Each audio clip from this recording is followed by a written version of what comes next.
We have a bad boy ZT Elite that is veering to the right now. So we're going to look at how to get this thing tracking perfectly straight. So there are two common issues that we see on here, and I'm going to address both of them. One is simply veering. That's the first thing I'm going to go over.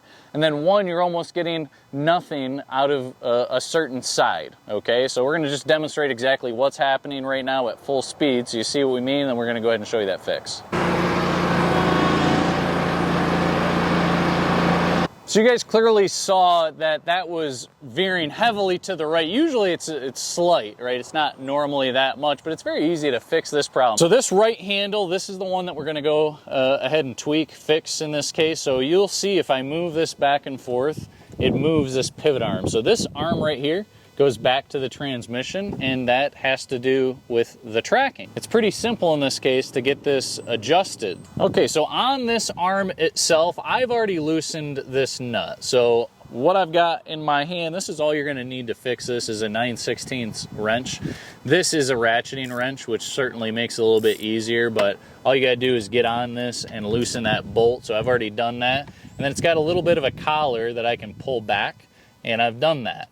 Okay, so once you have this bolt loosened up, you can swivel this, and I can swivel it around righty-tighty, or I can go lefty-loosey. Okay, so imagine you're on top of that and think righty-tighty, lefty-loosey. So here's your tip here.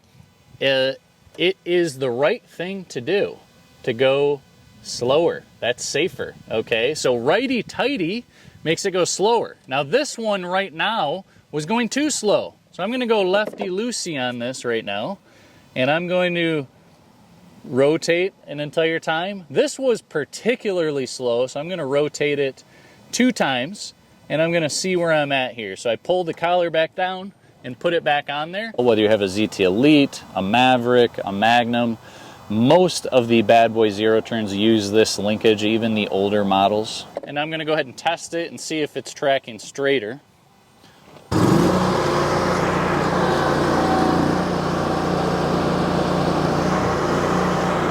So we've got this going nearly perfectly straight. If you want to fine tune this, there is a bolt right in here, and I'm going to go ahead and kind of grab this angle so we can see. Makes it a lot easier with this ratcheting wrench, so I'm going to go ahead and put this on. And it helps to kind of hold the back of this with your fingertip on the other side. This is a carriage bolt. And this is just a stopper. So if I loosen this, if I get it loose enough, this bolt can slide up and down quite a bit.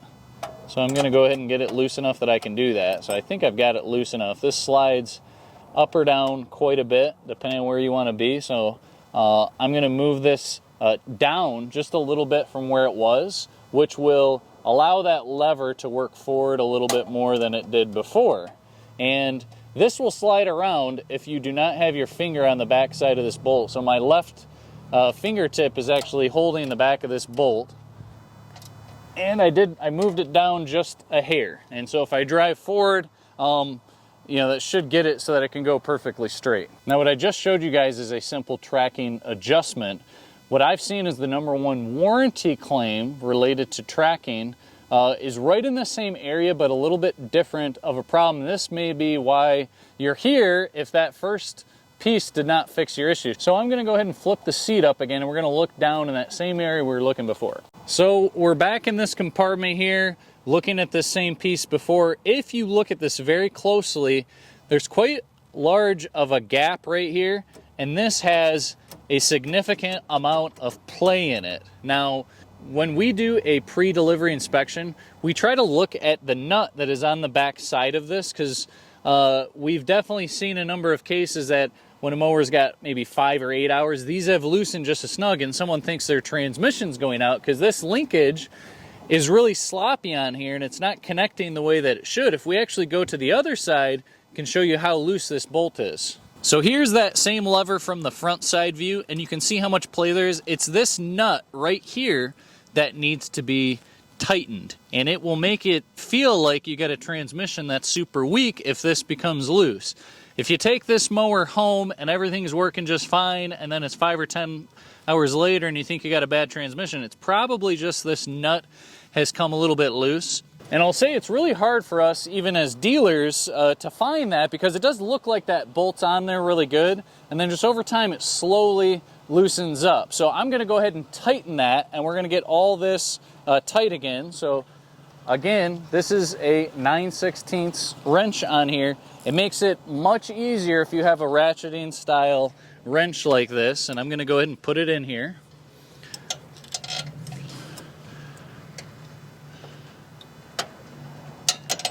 And you almost have to start it by hand. I'm kind of tightening this by hand, and once I get it snug enough, then I can get the wrench in to get the last part of it. So I've kind of used this finger back here. Now let's see.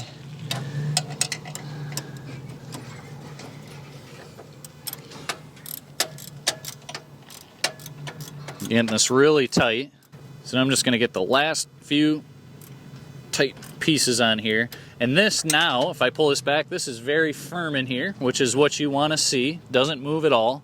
And now I'm going to get that strength of the transmission back, and we should be good to go. Now, if your issue is still not resolved between these two things, there is a small possibility that you have a bad transmission. And I kind of tried to break this down in a diagram just to have this make total and complete sense. So that first scenario that we did there, I consider it, I labeled this under this transmission here. So a good transmission should have full scope forward and backwards. Now, in the case of us just adjusting a transmission, it was a good transmission. It was just set back into the wrong spot. And a tracking adjustment pulled this transmission forward, just like this, okay? And you notice there's full scope forward and backwards. Now, if I go back to the last screen here, when I've got a good transmission and it's slower in forward, it should be faster in reverse, because you have a scope as to how far fast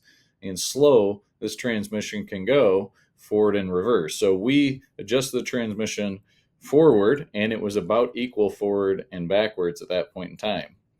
A weak transmission has less of a scope to how far forward and backwards it can go. So if we were to have a weak transmission and we pulled everything forward, if we adjusted the tracking forward, we may have a situation like this, that we've got forward full speed and we almost have pretty much no reverse. That's when you kind of know you've got a bad transmission. And again, if I go back to this last screen, if it is faster on one side forward and faster on one side in reverse, that's when you possibly have a weak transmission. Now, the only way around that is if you have kind of loose linkages somewhere. That can very commonly happen. There's a lot of different mowers out there, but I would really look closely at this if you know that all your linkages are tight, and unfortunately, you might have a bad transmission otherwise.